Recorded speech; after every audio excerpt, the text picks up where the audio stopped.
Posso? Boa tarde. E aí, como é que vocês estão se sentindo agora, já tendo mudado de posição, já tendo instaurado IRDRs, preparando para a corrida para o próximo selo diamante? Para fechar o nosso evento, eu trouxe para vocês... vocês montaram um caso hipotético e cada um trabalhou nesse caso como um dos personagens do processo, né? Do que poderia ser um processo, buscando soluções para um caso concreto. Agora eu vou mostrar para vocês. Primeiro eu vou me remeter ao primeiro dia lá do Marcelo, quando vocês fizeram aquela nuvem do Mente. Vocês lembram qual foi a palavra que ficou em destaque bem no meio, que foi a que mais foi citada? Segurança. Segurança, e logo acima tinha segurança jurídica. Às vezes, a teoria na prática é outra, né? Dizem no jargão popular. O estudo de caso que eu vou trazer para vocês agora mostra uma situação concreta que já foi objeto de precedente, e ainda está sendo discutido, objeto de precedente, tanto no STJ quanto no STF. E vocês vão ver aqui, a minha experiência na turma recursal nos 2 anos, como isso foi se alterando na aplicação de temas que, inclusive, já estavam com trânsito em julgado. E aqui, como é que faz isso? Ah, não, esse passa aí. Ah, volta. Aí. Então, vocês todos devem conhecer esses temas do STF que tratam sobre saúde, certo? Sobre fornecimento de medicamento pelos entes públicos, né? Então, o tema número 6 diz, ele trata do dever do Estado de fornecer medicamento de alto custo a portador de doença grave que não possui condição financeira para comprá-lo. Temos o tema 500, que fala que é dever do Estado de fornecer medicamento registrado pela Anvisa, e o tema 793, que é o que causou a maior polêmica, que fala da responsabilidade solidária dos entes federados pelo dever de prestar assistência à saúde. Vocês já aplicaram ou já tiveram contato com esse tema 6, por exemplo? Sim, não? Quando a gente fala do dever de fornecer medicamento de alto custo, qual tem sido o entendimento dominante em relação à competência?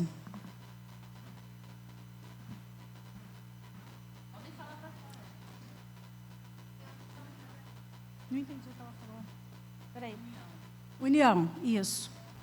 Tema 500. Medicamento não registrado na Anvisa. Competência? União. E o tema 793 vai tratar, em tese, dos medicamentos que não estão inseridos dentro dos que estão no tema 6 e no tema 500, correto? Parece simples, não é? Então, vamos aplicar isso aqui que vai dar tudo certo. Logo que começamos na turma recursal, fizemos esse esqueminha aqui, ó.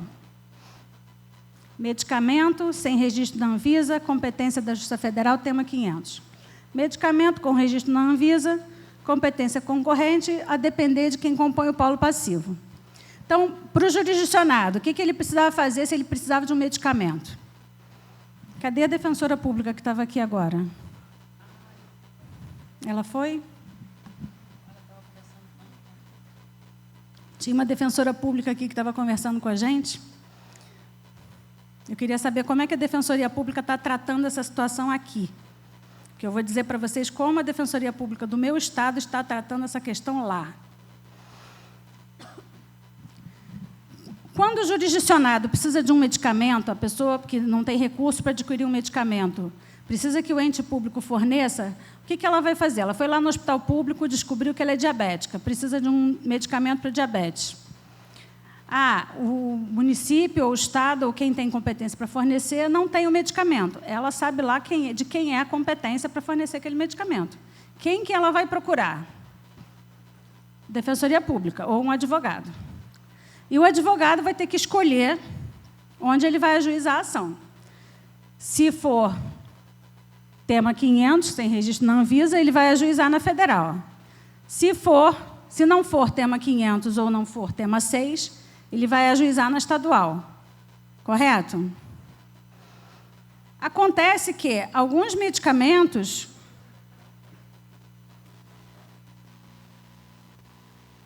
e temos também o tema do STJ, que fala também da responsabilidade solidária dos entes federados pelo dever de prestar assistência à saúde.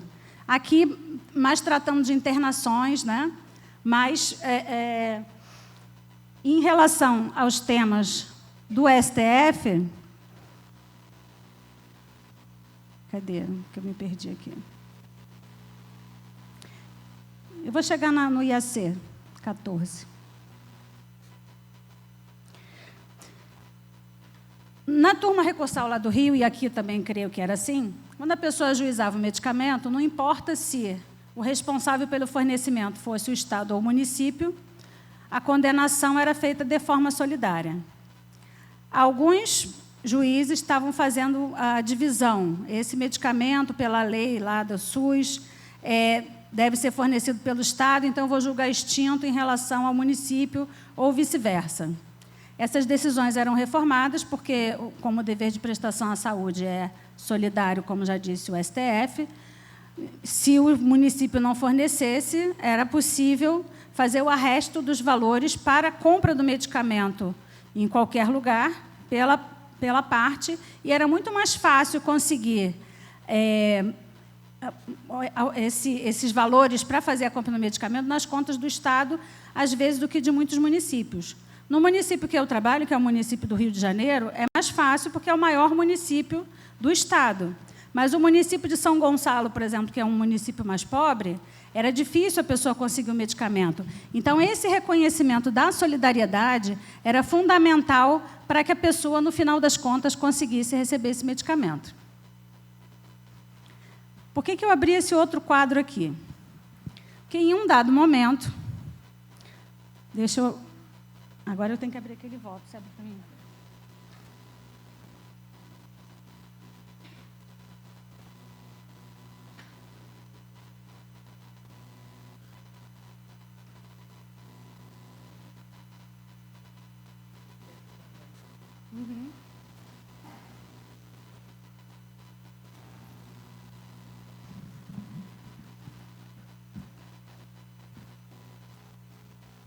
Então, em 2021, a gente mandava fornecer os medicamentos sem nenhum questionamento.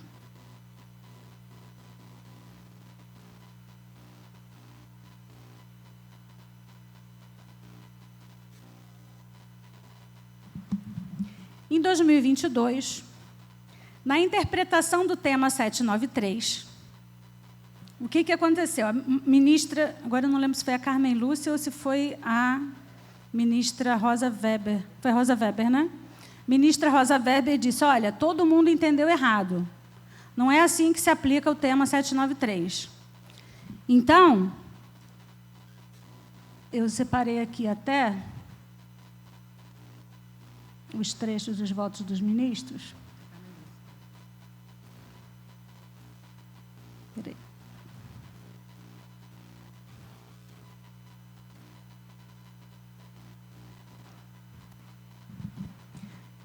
Essa mudança de entendimento do STF, na verdade, eles disseram que não foi uma mudança de entendimento. Fomos nós que não entendemos o tema e que a gente não poderia fazer essa condenação solidária. Essa é a razão que a Mariana, por exemplo, disse que o Marchiori fala que não, a rácio não é tão importante. Então, a rácio é muito importante, porque se não fosse a rácio, a gente não teria essa confusão.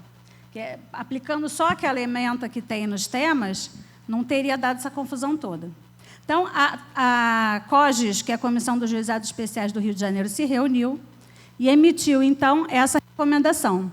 Por quê? Nós tínhamos processos em que, pela nova orientação, seriam de competência da Justiça Federal. E, em juizado especial, não cabe declínio, como vocês todos sabem. O que aconteceria com aqueles jurisdicionados que há 1 ano, 2 anos, demandaram lá na Justiça Estadual pela Defensoria para pleitear aquele medicamento e estavam recebendo o medicamento por força de uma liminar confirmada por sentença? Se eu digo, essa ação não é de competência da Justiça Estadual, estou demandando em juizado especial, então, qual é a solução natural para esse processo? É a extinção. Quando eu julgo extinto o processo, o que eu vou fazer com a liminar? Revogo. Se eu revogo a liminar, a pessoa morre sem o medicamento.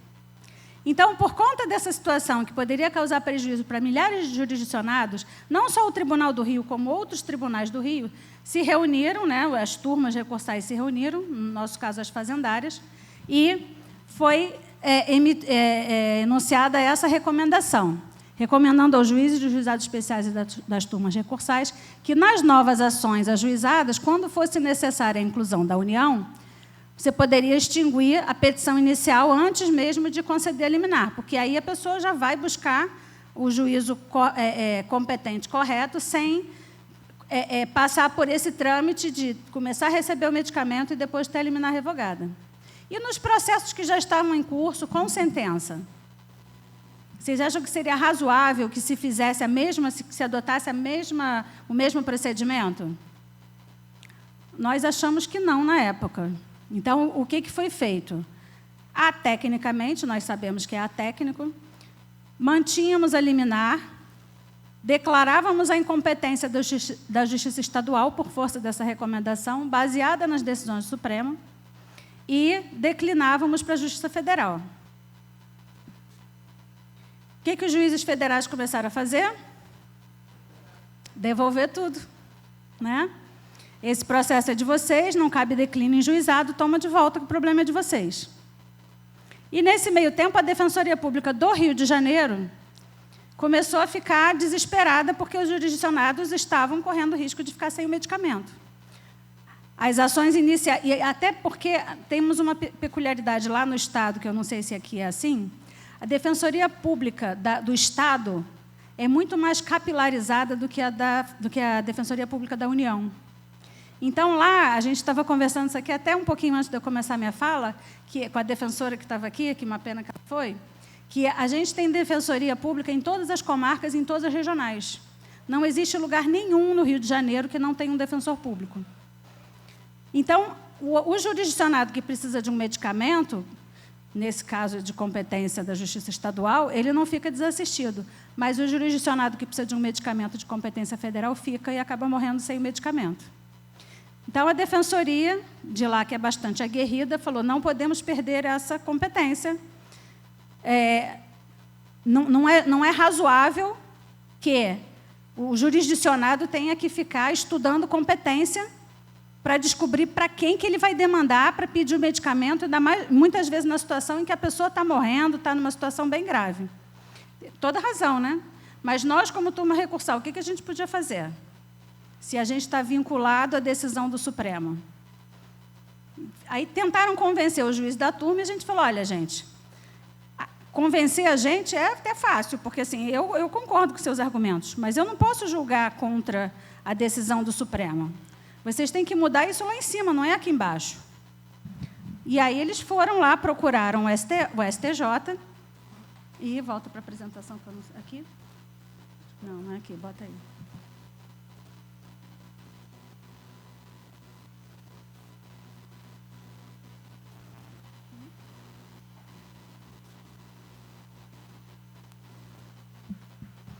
E no STJ eles conseguiram uma liminar nesse IAC 14.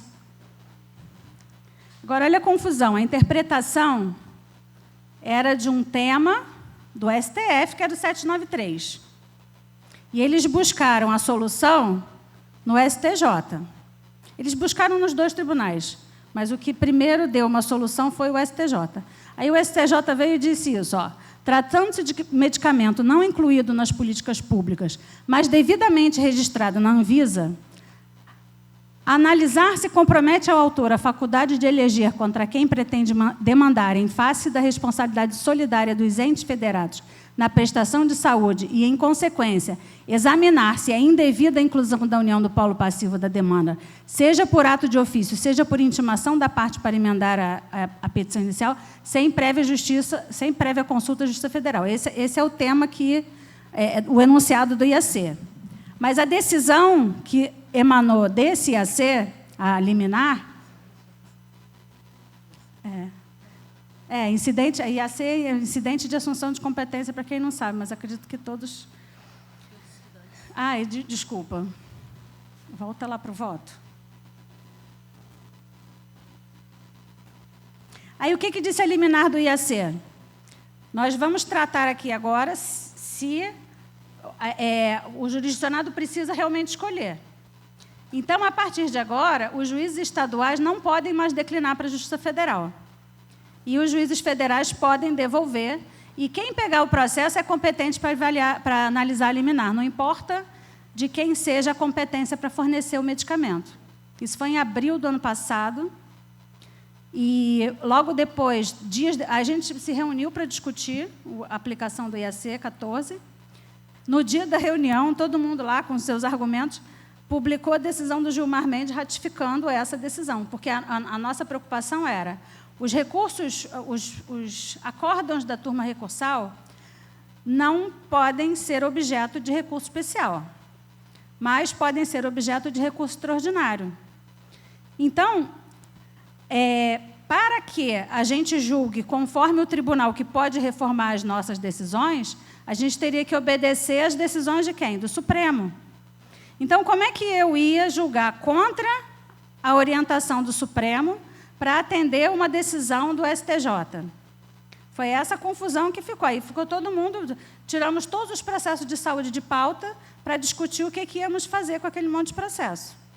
E aí, nesse dia da reunião do colegiado, das duas turmas, foi publicada a decisão do Gilmar Mendes ratificando, do ministro Gilmar Mendes, ratificando essa decisão da tutela do IAC. Essa aqui é a decisão. Ou melhor, essa aqui é a recomendação, que foi em maio de 2022. Olha o tempo que demorou entre uma e outra. Até maio de 2022, a gente usava aquele quadrinho simplificado que eu mostrei no início. A partir de maio de 2022, a gente aplicava essa recomendação da COGES. Entrou processo que não é de competência da estadual por conta da alteração feita em maio de 2022, em abril, no caso, que foi a decisão da STF, em abril de 2022, ou declina ou extingue. E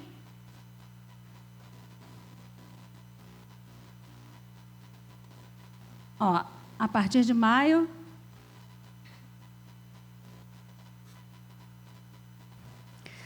nesse meio tempo, em março de 2022, a primeira turma do Supremo julgou uma reclamação. Olha o teor. A turma, por unanimidade, julgou procedente a reclamação para cassar a decisão reclamada, determinar a inclusão da União no polo passivo da ação e o envio dos autos à Justiça Federal. Vê se isso aqui não é completamente diferente do IAC 14. O enunciado da COGES foi baseado nisso aqui. Inclusive, esse aqui é um voto que eu passei a usar, depois foi o último voto que eu passei a usar. Eu trouxe ele para vocês porque ele tem a cronologia de tudo que aconteceu nos 2 anos que eu estive lá, de como foi mudando o entendimento, que era como era no início, depois com a recomendação e agora com a nova orientação. Foi a Carmen Lúcia mesmo. Olha só, eu trouxe, inclusive, os trechos dos votos dos ministros que acompanharam a ministra Carmen Lúcia nessa decisão. O julgamento foi unânime. A interpretação dos tribunais acerca da aplicação do tema 793 vinha sendo feita de forma equivocada, em razão das reiteradas decisões das justiças estaduais condenando estados e municípios a fornecer medicamentos cujo fornecimento competia à União. Aí, olha os trechos. O ministro Dias Toffoli disse: cabe ao Poder Judiciário, diante dos critérios constitucionais de descentralização e hierarquização, direcionar o cumprimento conforme as regras de repartição de competência. Mas não era isso que a gente estava fazendo? Quando a gente recebia a ação, declinava para a União, mesmo sem ser caso de declínio por conta de ser juizado. Declinava para a União. A gente estava fazendo exatamente isso. Vamos mandar para executar quem pode. Quem é que pode fazer a execução na União para a pessoa receber esse medicamento? É a Justiça Federal. Então, era exatamente, a gente estava seguindo exatamente o que os ministros decidiram. Ministro Alexandre de Moraes. Nesses casos, quando identifica-se a responsabilidade direta da União pelo fornecimento do medicamento ou pelo tratamento pretendido nos termos da Lei 8080 de 90, sua inclusão no polo passivo da demanda é medida necessária a ser providenciada pelo juiz da causa. Se eu sou juíza estadual, como é que eu vou incluir a União na causa? Que aí eu não posso mais julgar também. Ok, então, e o que a gente estava fazendo? Declinando para a federal, seguindo a orientação. Então, em relação a todas as manifestações de todos os ministros, o que a gente estava fazendo era seguindo a orientação do próprio Supremo. Mais um ali. Ministro Luiz Roberto Barroso. O juiz deve direcionar o cumprimento da obrigação conforme as regras de repartição de competência do SUS, determinando a correção do polo passivo da demanda. Ministra Rosa Weber.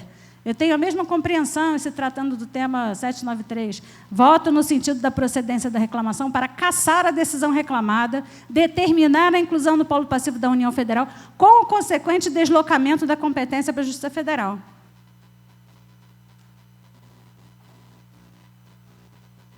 Aqui o voto da ministra Carmen Lúcia, que foi, inclusive, o... Aí, olha só, o IAC 14, que é de abril de 2023, o que ele dizia? O IAC 14 do STJ, que as nossas decisões não seriam, em tese, sujeitas a recurso para esse tribunal. Nas hipóteses de ações relativas à saúde, intentadas com o objetivo de compelir o poder público ao cumprimento de obrigação de fazer, consistente na dispensação de medicamentos não inseridos na lista do SUS, mas registrados na Anvisa, deverá prevalecer a competência do juízo de acordo com os entes contra os quais a parte elegeu para demandar. O Supremo falou isso lá no voto do 793? Em algum momento o Supremo falou isso? Que é a parte que escolhe? Para a gente que está analisando a situação do jurisdicionado, que está precisando de um medicamento e não tem obrigação nenhuma de saber contra qual ente ele tem que demandar, faz todo sentido esse entendimento. Mas na nossa prática do dia a dia, a gente consegue fazer isso? A gente não consegue nem declinar só a execução. E aí ele diz, as regras de repartição de competências administrativas do SUS não devem ser invocadas pelos magistrados para fins de alteração ou ampliação do polo passivo delineado pela parte no momento da propositura da ação, mas tão somente para fins de redirecionar o cumprimento da sentença ou determinar o ressarcimento da entidade federada que suportou o ônus financeiro no lugar do ente público competente. Aqui ele dá a entender que eu posso mandar a execução para a federal, certo? Vocês já tentaram mandar a execução para a federal? Eu já. Todos devolvem.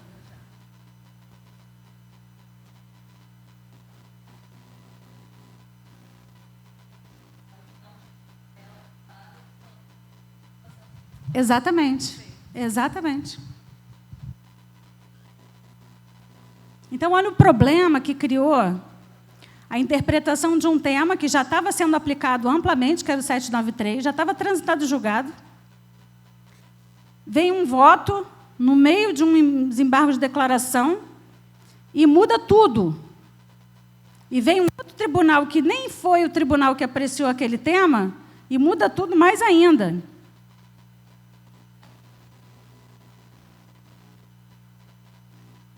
Essa decisão do IAC 14 foi objeto de recurso extraordinário, ainda está pendente de julgamento lá no Supremo. Mas foi nesse recurso extraordinário que foi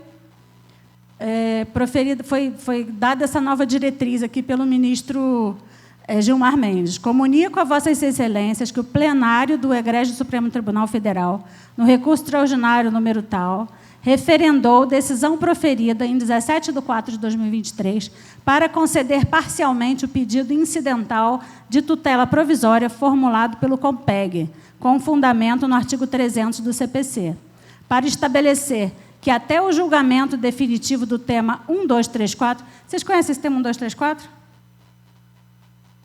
Esse tema 1234 é para dizer como é para aplicar o tema 793. Em resumo, é isso. Depois eu vou abrir. Assim que a gente terminar de ler aqui, eu vou abrir 1, 2, 3, 4 para vocês verem. Então, conceder parcialmente pedindo para estabelecer que até o julgamento definitivo do tema 1, 2, 3, 4 da repercussão geral, a atuação do Poder Judiciário seja regida pelos seguintes parâmetros. Nas demandas judiciais envolvendo medicamento ou tratamentos padronizados, aí já entra o tema 106, por isso que eu coloquei ele lá na frente, porque antes a gente estava falando só de medicamento, né? Cada palavra que se acrescenta, você já mexe em outro tema. A composição do polo passivo deve observar a repartição de responsabilidades estruturadas no Sistema Único de Saúde, ainda que isso implique deslocamento de competência, cabendo ao magistrado verificar a correta formação da relação processual, sem prejuízo da concessão de provimento de natureza cautelar, ainda que antes do deslocamento de competência, se o caso assim o exigir. Aí você pensa assim, poxa, então tá, o Supremo está reafirmando o que ele falou antes, né? Só que ele já está criando mais uma confusão ali, que ele já está incluindo objeto de outro tema dentro dessa discussão, que nem era da discussão. Mas aí ele vem no item 2 e diz: nas demandas judiciais relativas a medicamentos não incorporados, devem ser processados pelo juiz estadual ou federal, ao qual forem direcionados pelo cidadão. Aí ele repete o que está no IAC 14.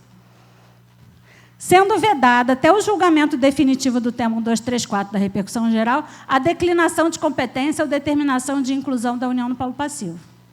Aí ele já falou tudo diferente do que ele já tinha falado antes e do que ele já tinha falado no voto originário. Diante da necessidade de evitar cenário de insegurança jurídica, mais do que isso, para evitar cenário de insegurança jurídica, esses parâmetros devem ser observados pelos processos sem sentença prolatada.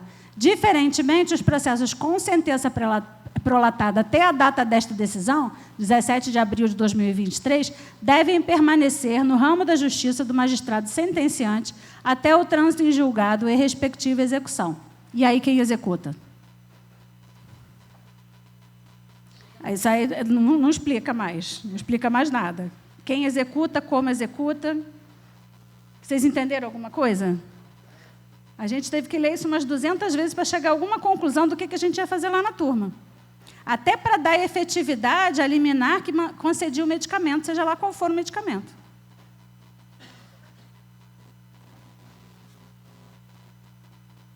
Diante da... já li essa parte, né? Aí, nesse caso aqui, específico, aí vamos voltar lá na ementa, né? Era um recurso nominado. Na sentença, aplicou... A sentença aplicou aquela recomendação da COGES, que dizia, olha, se você não deu liminar, não fez nada ainda nesse processo, extingue e manda para a justiça competente, que é a federal. O magistrado fez exatamente isso. Só que incidiu naquelas hipóteses do IAC 14, que foi ratificado pelo ministro Gilmar Mendes, que se remete agora ao tema 1, 2, 3, 4. Volta para mim lá na...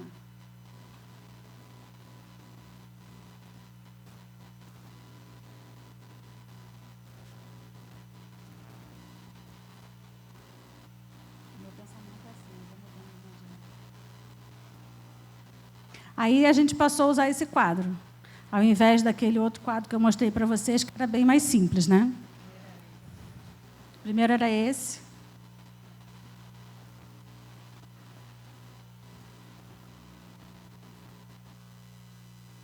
E depois passou a ser esse.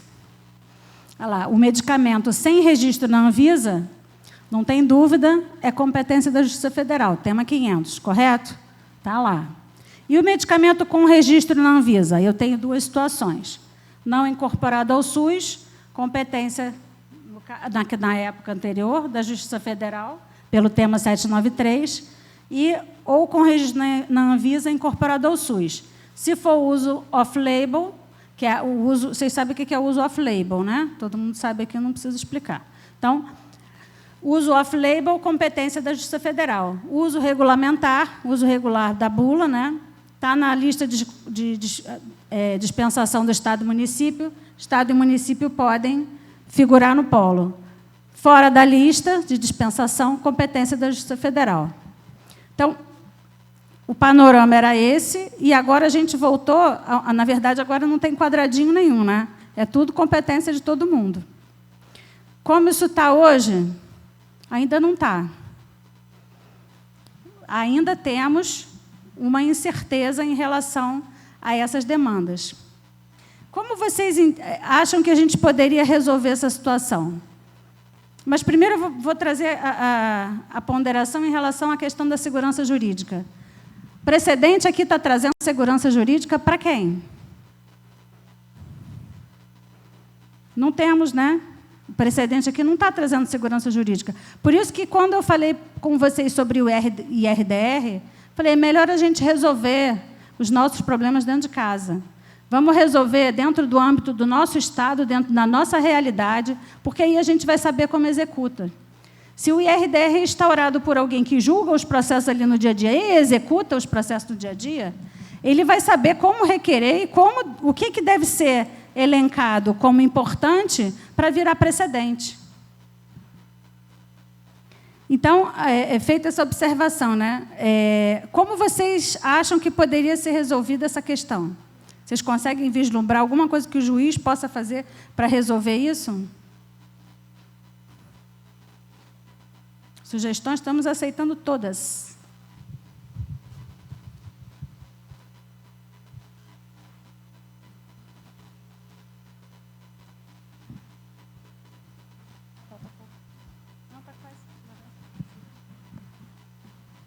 Uma sugestão que a gente está amadurecendo lá no TJRJ é o uso da cooperação. Porque, como todos aqui concordam, né, que a gente falou inicialmente, o coitado do jurisdicionado, que é o mais prejudicado nessa situação toda, ele não tem culpa de nada disso.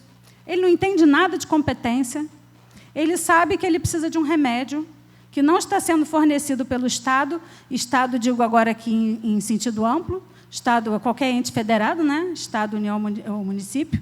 Então, ele só sabe disso, que ele está sem o medicamento e que está tendo uma briga ali nos tribunais que ele não sabe resolver e não sabe por que ele não está recebendo o remédio dele.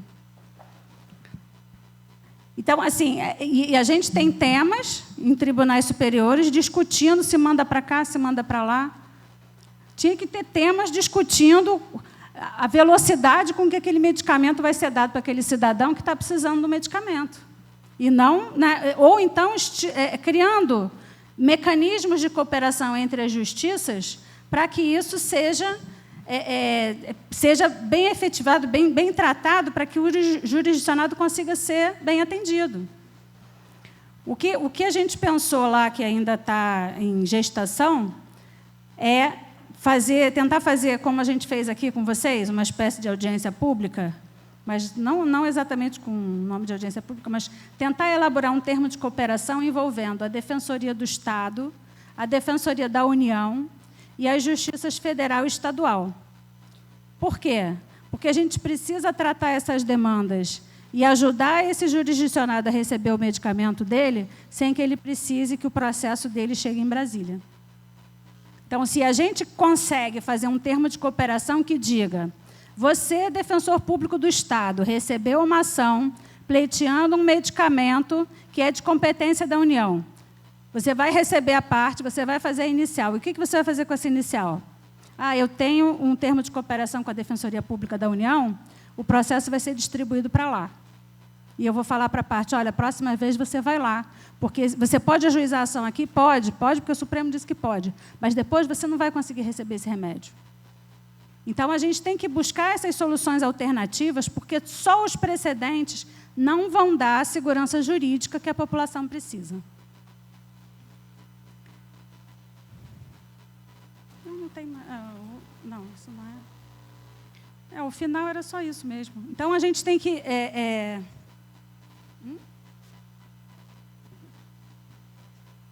Tá.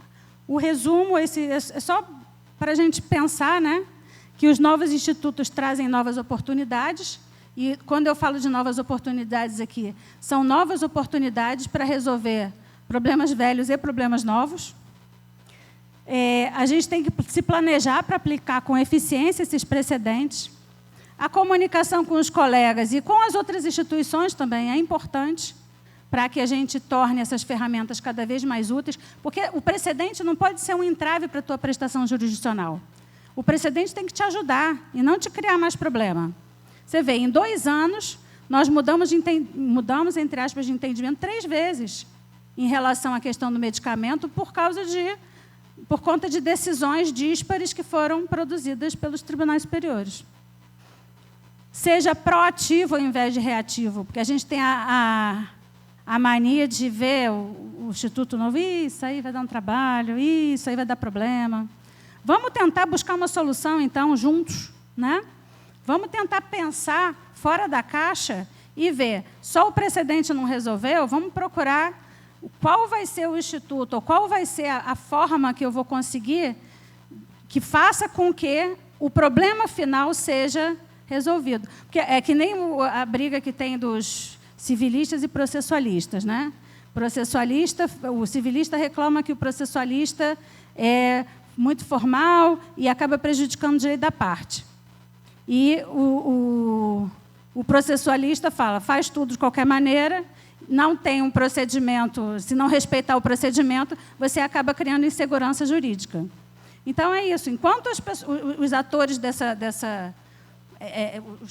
as engrenagens, né, desses mecanismos não funcionarem encaixando perfeitamente, a gente não vai conseguir nunca aplicar nenhum instituto novo, né? Então, veja a crise como uma oportunidade para aprender, crescer e mudar. A crise é, por exemplo, nesse caso do 793, que as pessoas estavam lá discutindo o que a gente vai fazer. Então, o que a gente pode fazer? Vamos procurar a cooperação, vamos procurar vamos fazer um pensamento sistêmico aqui e vamos procurar, por exemplo, as ações estruturais. Temos também as ações estruturais que têm surgido aí, que podem também ser uma ferramenta para resolver esse tipo de demanda. Então, vamos ser criativos. Esse papelzinho que eu distribuí para vocês receberam todos? O modelinho de RDR. Tem um de reafirmação de jurisprudência. Mas para que a gente precisa reafirmar uma jurisprudência já consolidada através de um IRDR? Por que vocês acham que é bom reafirmar essa jurisprudência através de um IRDR? Vocês viram, Marcelo falou, Mariana falou, o precedente tem força vinculante. A jurisprudência não tem força vinculante, e a jurisprudência pode mudar. A partir do momento que aquela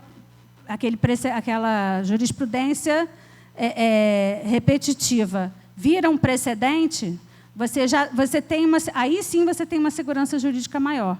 E, no nosso ambiente micro, no ambiente de cada estado, nós conseguimos, sim, fazer um trabalho muito melhor em prol dos nossos jurisdicionados. E o outro modelo é quando existe divergência de julgamentos. Lá no Rio, nós temos uma questão, que vocês devem ter aqui também, que é sobre as concessionárias fornecedoras de energia elétrica. Lá no Rio existem várias, não tem uma só. Tem a Light, tem a Serge, tem a Ampla, porque alguns municípios têm concessionárias diferentes. Então, a ação mais clássica que existe contra concessionárias de energia elétrica é aquela ação em que discute o termo de ocorrência de irregularidade, que a concessionária lavra, diz que tem uma irregularidade lá e cobra multa pela diferença do valor não faturado. E aí a pessoa ajuização dizendo, não vou pagar, isso é muito caro, está acima da minha média de consumo. Enfim, está errado, não seguiu os ditames da ANEEL para fazer a lavratura do TOI. Não é? 99% das ações não são assim? Um dos IR10 que eu quero instaurar lá é sobre isso. Eu fiz uma pesquisa, eu me formei em 98. Naquela época, estavam começando a criação das agências reguladoras. E a primeira resolução da ANEEL, que tratava de lavratura de termo de irregularidade, de apuração de perda de consumo, é do ano de 2000. Desde o ano de 2000, quando foi criada a primeira resolução, até hoje, a gente não tem, a gente não consegue verificar a obediência dessas concessionárias aos ditames das resoluções da ANEEL. Tem alguma coisa errada.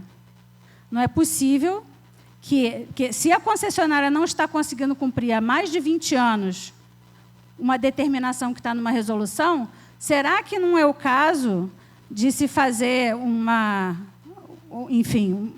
audiência pública para verificar como que se pode solucionar isso? Porque, por exemplo, lá no Rio tem muitas comunidades e muita gente tem efetivamente gato de luz e ainda ganha indenização contra a concessionária porque o TOI não segue o padrão da ANEEL. Tem concessionária quase quebrando. Então, daqui a pouco a gente fica sem energia elétrica porque eles não conseguem cumprir uma resolução de mais de 20 anos atrás. Então, não é só ver, ele não cumpriu, tinha que ter o termo lavrado com um perito, com etc, com etc. Temos que ver por que não cumpriu, qual é o objetivo dessa resolução? É só aplicar multa na concessionária? O objetivo da resolução é que, de todas as resoluções da própria agência, é que o fornecimento de energia elétrica seja feito de forma regular, seja feito de forma eficiente e possa atender a população. Quando a gente começa a desviar do objetivo principal, ou de uma agência, ou de uma empresa, ou de uma concessionária, e começa a focar nesses pequenos detalhes que são satélites, né? Eu acho que a gente, como justiça, faliu. Então, a gente tem que repensar muita coisa e mudar, né? Pensar mesmo fora da caixa, como a gente estava falando aqui, né? Para prestar para dar a melhor prestação jurisdicional para a nossa sociedade. Gente, foi um prazer enorme conhecer vocês. Muito obrigada pela paciência. Alguém tem mais alguma dúvida?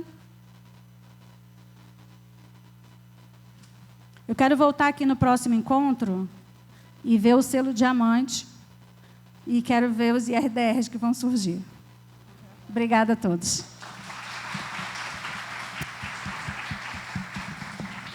Nós convidamos nesse momento a excelentíssima senhora juíza da primeira turma recursal, Úrsula Teodora Gonçalves, e o excelentíssimo senhor juiz, auxiliar da presidência, brevemente também da turma recursal, Guilherme Ribeiro Baldan, para entregar o certificado e uma lembrança para as magistradas.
A gente espera que, pelo menos, a reflexão tenha surgido na cabeça de cada um de vocês. O terceiro, a gente fica brincando que nós somos os três mosquiteiros. É eu, a Ana e o Frederico, do TRF5. Ele, infelizmente, não pôde estar aqui presente, mas ontem o Marcelo tratou de forma também muito salutar a questão dos precedentes nos tribunais superiores. Nosso intuito é, se a gente tivesse mais tempo, a gente fazer juntos uma proposta de RDR. Mas, como não dava tempo, nós demos esses modelos e eu espero que cada um de vocês, cada dia mais, lutem por um tribunal melhor. Vocês são modelo. Eu já aprendi tanto com eles aqui hoje, esses dias, inclusive com o pessoal do NUGEP, que nos acompanhou de forma delicada em todos os almoços. E podem ter certeza que vocês estão fazendo a diferença. E eu espero também que a gente consiga fazer a diferença em nossos tribunais. Estamos à disposição. Muitíssimo obrigada, viu?